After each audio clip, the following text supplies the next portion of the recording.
नमस्कार दर्शकों, स्वागत है आप सभी का स्वदेश लाइव पर। मैं रत्नेश पांडे। चिराग पासवान ने भारतीय जनता पार्टी को नमाज पढ़ने को लेकर और हिंदू मुसलमान की जो राजनीति इस वक्त देश भर में हो रही है उस पर जम के लताड़ा है। जी हाँ, एक टीवी चैनल के कार्यक्रम के दौरान चिराग पासवान ने कुछ ऐसा कह दिया है जिससे भारतीय जनता पार्टी को मिर्ची लगनी तय है। दरअसल पूरे बिहार में, पूरे देश भर में सड़क पर नमाज पढ़ने को लेकर के खूब विवाद हो रहा है। बिहार विधानसभा के सत्र के दौरान भारतीय जनता पार्टी के कई विधायकों ने ये बात कही कि आपको अगर नमाज पढ़नी है ईद पर तो आप कब्रिस्तान में चले जाइए, लेकिन सड़कों पर आपको नमाज पढ़ने नहीं दिया जाएगा। उत्तर प्रदेश में भी कुछ ऐसी ही परिस्थितियां बनी हैं और बिहार को यूपी बनाने में भारतीय जनता पार्टी लगे हुए हैं, विधायक उनके लगे हुए हैं, लेकिन उनके ही गठबंधन के साथी दलों में से एक और मोदी के हनुमान चिराग पासवान ने एक ऐसा बयान दिया है, एक मंच पर, और सार्वजनिक बयान है ये, जिससे उनकी प्रशंसा भी हो रही है। लेकिन भारतीय जनता पार्टी को ये पचेगा नहीं। जहां बीजेपी के कई नेता, विधायक, कार्यकर्ता, सांसद तक ये कह रहे हैं कि सड़क पर नमाज पढ़ने की क्या जरूरत है, और वहीं चिराग पासवान अपने ही गठबंधन दल के साथियों को जम के लताड़ रहे हैं।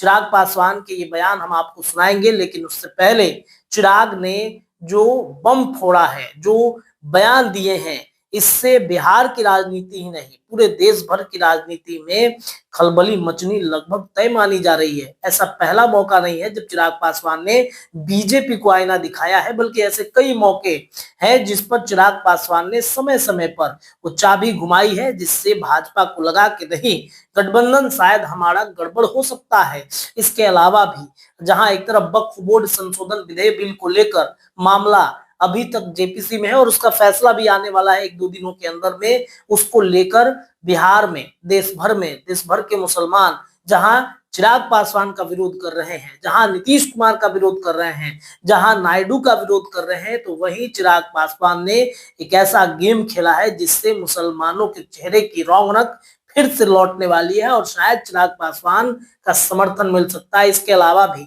एक और तस्वीर इसी खबर में चला के दिखा देते हैं कि वक्फ बोर्ड संशोधन विधेयक बिल को लेकर 3 दिन पहले पटना के गर्दनी बाग में जहां मुसलमानों का जमावड़ा लगा था, राष्ट्रीय जनता दल ने उसका समर्थन किया।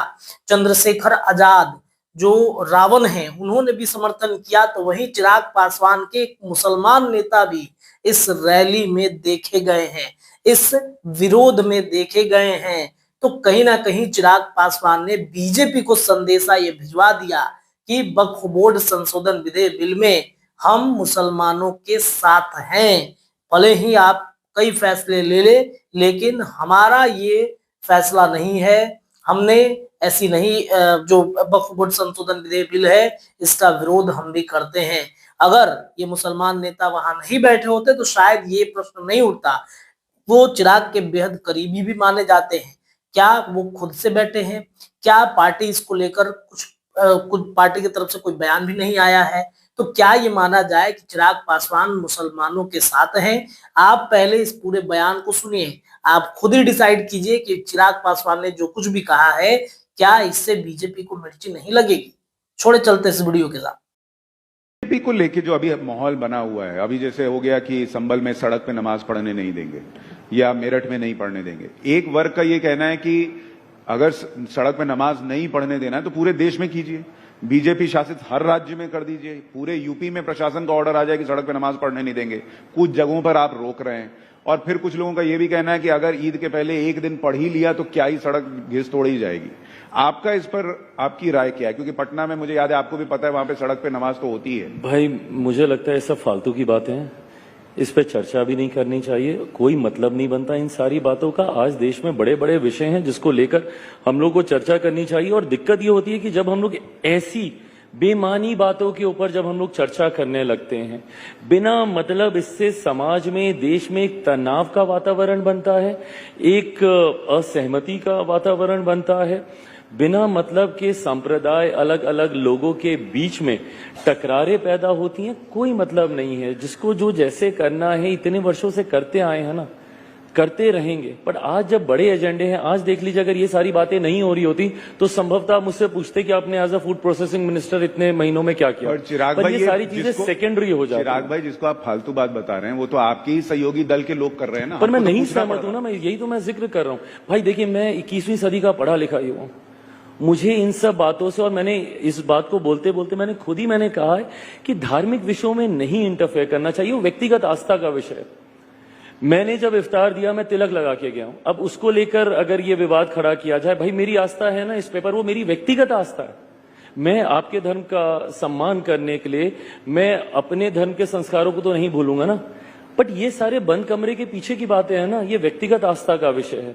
कईयों की आस्था होती है, कईयों की नहीं होती। कितने हिंदू हैं जो तिलक नहीं लगाते हैं, तो क्या वो हिंदू नहीं है? बट ये सारी व्यक्तिगत आस्था का विषय, इसको क्यों सार्वजनिक तौर पर या इसको क्यों जनरलाइज करने का प्रयास किया जा रहा है? मैं अपने सहयोगियों की भी मैं बात कर रहा हूं। अगर आप उनका भी नाम लेकर बोल रहे हैं कि वो लोग ये करते हैं, मैं इस राजनीति से सहमत नहीं हूं। मैं मानता हूं कि आज की तारीख में there are bigger issues, there are bigger things that needs to be addressed and we need to talk about that rather than just talking about Hindu and Muslim.